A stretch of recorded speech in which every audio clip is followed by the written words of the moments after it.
I've heard Sargon make the argument a few times now that fascism is actually not a far-right ideology, but is in fact a far-left ideology. I'd like to interrogate this idea for myself. Firstly, the conceptualization of right and left is a pretty drastic oversimplification of the political compass. The problem with a two-poled political compass is that most political positions can be justified by both the left and the right. For example, the racial purity types on the extreme right can easily justify a no-immigration stance. But so can the pro-working class left, as importing large numbers of people depresses the value of labor in the market. Meanwhile, the globalist corporatists on the right are very happy with mass immigration, as it increases their profit margins. And the virtue-signaling pro-diversity types on the left love the idea of bringing in as many minorities as they can, and view any opposition to that policy, even opposition from the left, as steeped in racism. Most people have recognized this problem, and have settled on the two-axis political chart instead, which is good enough for everyday use. One axis is left and right, and the other axis is freedom and order. Looking at this thing, it actually reminds me a bit of the D&D alignment chart. This graph works just fine because it accounts for different flavors of leftist and rightist. The authoritarian left is the communist, the everything must be equalized through state force types, the ones who centralize power through a titanic overarching system and engineer society from the top down to try and generate pure equality. The authoritarian right is the Nazi, the fascist, the racial purity types, the blood and soil guys who are happy to deem degenerate speech as not free speech, the same way their counterparts claim that hate speech is not free speech. The libertarian left is do whatever you want as long as you're not hurting people. The hippie types who are fine with drug use and promiscuous sex and all of that, but they're also alright with capitalism and gun ownership. And the libertarian right are the ANCAPs, who want little to no state at all and prefer property ownership to be the only law. This is the borderland type of society where corporations run everything and you've got privately funded armies and McNukes and shit. Honestly, the best thing to come out of this political compass being so popular is the memes. Probably the funniest one of all. I can't really show it since it's pornographic. It basically has each group railing the object of their hatred. However, politics is still more complicated than this, and for accurate results, people like to refer to 8 values or 9 axis. 8 values presents 4 political axes: economic, diplomatic, civil, and societal. Under economic, you have markets on one end, where people should be able to do whatever they like economically and let the market decide, and equality on the other, where the state should actually redistribute wealth in order to make sure that the lowest among us don't live in complete deprivation. On the diplomatic scale, nation refers to valuing where you came from and wanting to see it continue, which is opposed by world, the humanist we're all one species types. Under civil, we have liberty, let people do whatever they want, value freedom, value human rights, and authority, which probably should be named order, since underneath authority is not simply state control but also safety. And finally, we've got societal. Do you value the traditions and society of your culture, or would you rather look to the future and bring about change? Here's an example of this scale in action. A right-wing corporatist would likely score high on markets, world, liberty, and progress, while a right-wing racial activist would likely score high on markets, nation, authority, and tradition. Even though they're both right-wing, they hold very different ideas. 9-axis is an expanded variant with, you guessed it, 9 political axes. Progress versus tradition, secular versus religious, equality versus markets, federal versus unitary, assimilation versus multiculturalism, militarist versus pacifist, democrat versus authoritarian, globalist versus isolationist, and security versus freedom. In the discussion of how fascism may be leftist, I'll probably be referring to 8 values over 9-axis. 9-axis is more accurate, but most of the axes are actually unrelated to the topic and would likely just clutter things up. Benito Mussolini is famously quoted as describing fascism as all for the state, nothing outside the state, nothing against the state. There's no wiggle room for any kind of neutrality there. Everything is a mechanism of the state. Economics, culture, interpersonal relationships, religion, all domains of human activity happen through the state and are regulated by the state. In the Doctrine of Fascism, which is basically Mussolini's manifesto on the fascist state, he writes, "Anti-individualistic, the fascist conception of life stresses the importance of the state, and accepts the individual only insofar as his interests coincide with those of the state. It is opposed to classic liberalism, which arose as a reaction to absolutism, and exhausted its historical function when the state became the expression of the conscience and will of the people. Liberalism denied the state in the name of the individual.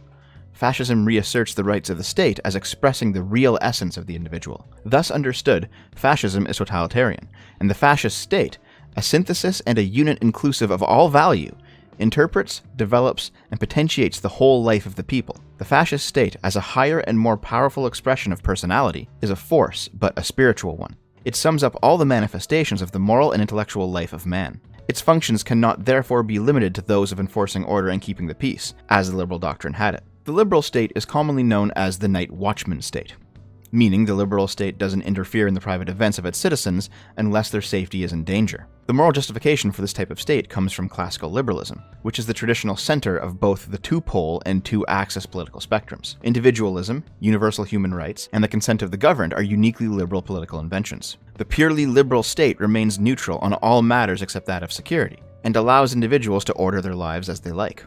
In fact, in the Doctrine of Fascism on page 21, Mussolini says, "In fascism, the state is not a night watchman, only occupied with the personal safety of the citizens." Unlike the liberal state, the fascist state is not hands-off. It has a goal for its citizens to work towards. It directs people using state force from the top down, rather than letting individuals run their own affairs and allowing their culture to grow organically from the bottom up. I mentioned the Doctrine of Fascism in my video a couple of years ago describing economic systems, and it's no surprise that there I found that fascist economics are similar to socialist economics. The fascist economic system accepted the liberalistic idea of free will only if that individual's will was naturally aligned with the state. In other words, private enterprise could only exist if the aims of the workers just so happened to naturally align with the state. When they didn't, the state would take control and force those aims in the desired direction. While the socialist believes that the seizing of all of the means of production is an absolute necessity, the fascist recognizes that a free person working for his own interests works harder and smarter, and so long as those interests are aligned with the state, the fascists are happy to let them carry on. But when they don't, the fascists are quite happy to seize the means of production in the exact same way. In essence, the socialist seeks direct ownership of the means of production, and will take them by force, while the fascist seeks indirect ownership of the means of production, allowing private property on paper, but only allowing that property to be used in the service of state interests. In fact, in a speech Hitler gave in 1927, he stated, "We are socialists. We are enemies of today's capitalistic economic system for the exploitation of the economically weak, with its unfair salaries, with its unseemly evaluation of a human being according to wealth and property." Joseph Goebbels wrote in 1932, "The worker in a capitalist state, and that is his deepest misfortune, is no longer a living human being, a creator, a maker. He has become a machine, a number, a cog in the machine without sense or understanding. He is alienated from what he produces." Ernst Rudolf Huber, 1939, "Private property as conceived under the liberalistic economic order represented the right of the individual to manage and to speculate with inherited or acquired property as he pleased, without regard to the general interest." German socialism had to overcome this private, that is, unrestrained and irresponsible view of property. All property is common property. The owner is bound by the people and the Reich to the responsible management of his goods. His legal position is only justified when he satisfies this responsibility to the community. Hitler, 1931, "We will do what we like with the bourgeoisie. We give the orders, they do what they're told. Any resistance will be broken ruthlessly." Boy, these Nazis are really beginning to sound like communists, aren't they? I mean, it's even in the name. Nazi is short for National Socialist. It's really fun to bring that fact up anytime a brainhole on Twitter claims Antifa is just short for anti-fascist. You have to be Antifa to oppose fascism. But anyway, fascist economics and socialist economics are very closely linked. It's just that the Nazis believe in the existence of the state and the socialists don't. In terms of the political compass, the fascists would likely be equality over markets, nation over world, authority over liberty, and tradition over progress, while the socialist would likely be equality over markets, world over nation, authority over liberty, and progress over tradition. They have key differences, but they also have key similarities, and a big one is their desire for all property to be abolished into communal ownership, and all economic activity to be centrally regulated by the state. It is no coincidence that the German philosophers Fichte, Robertus, and Lassalle are all regarded as the fathers of both socialism and Nazism. Both movements heavily adapted their ideas into the political framework, and subsequently they are heavily related political philosophies. Hell, Karl Marx wrote himself in the now hilariously named book On the Jewish Question. As soon as society succeeds in abolishing the empirical essence of Judaism, huckstering and its conditions, the Jew becomes impossible. The social emancipation of the Jew is the emancipation of society from Judaism. Is anybody surprised that the radical left is rife with anti-Semitism right now, by the way? Jewish culture revolves around hard work, integration, and excellence, all qualities that have the potential to create a bourgeois class in a capitalist society. It's no surprise to me that socialists hate the Jews just as much as the Nazis do. Hitler was once quoted as describing these similarities between Marxism and Nazism, and also describing the point at which they broke away from each other. "I have learned a great deal from Marxism, as I do not hesitate to admit. I don't mean their tiresome social doctrine or the materialist conception of history, or their absurd marginal utility theories and so on, but I have learnt from their methods. The difference between them and myself is that I have really put into practice what these peddlers and pen pushers have timidly begun. The whole of National Socialism is based on it. Look at the workers' sports clubs, the industrial cells, the mass demonstrations, the propaganda leaflets written specifically for the comprehension of masses.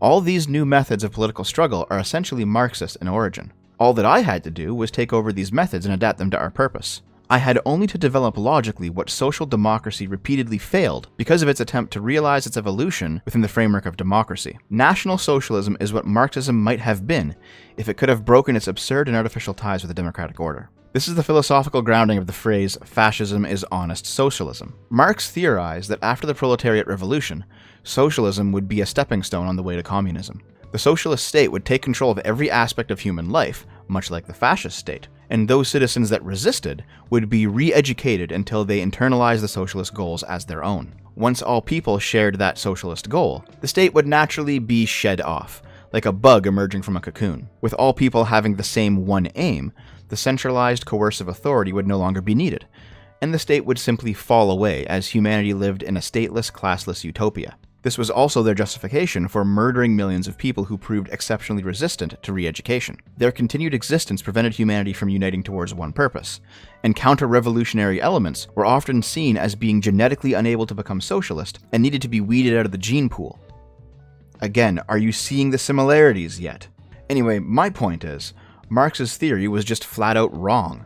A socialist society will never progress into a communist one.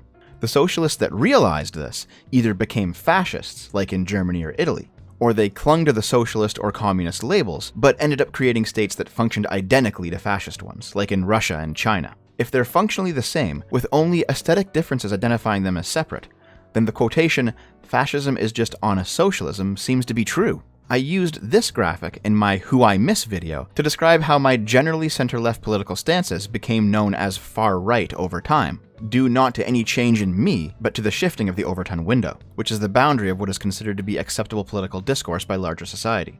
It's obvious that the Overton window has shifted to the left dramatically over time, alongside the left's own increasing radicalization. This same idea can also be represented on the two-axis graph via this meme, where the radical left views everyone who's not them as far-right or alt-right or fascist. Even those things are different, but they're used interchangeably by these people because any pushback they receive from any source must be ideologically flattened. In the same way, the socialist likes to claim that liberals always side with fascists when the chips are down, and therefore liberals are fascists. I've heard this stupidity from many a Twitter commie as well. They view the liberal inclination towards debating fascists rather than deplatforming them as proof that they are fascists themselves, not recognizing that debate is the tool of de-radicalization. Also, by the sheer virtue of opposing each other in a debate makes them not on the same side. This viewpoint has generated a remarkably stupid political compass known as the fishhook, where the center and the right are the same thing, and the more left you are, the more virtuous you are. If you need an explanation of the current leftist worldview and why they're all going insane right now, this is it.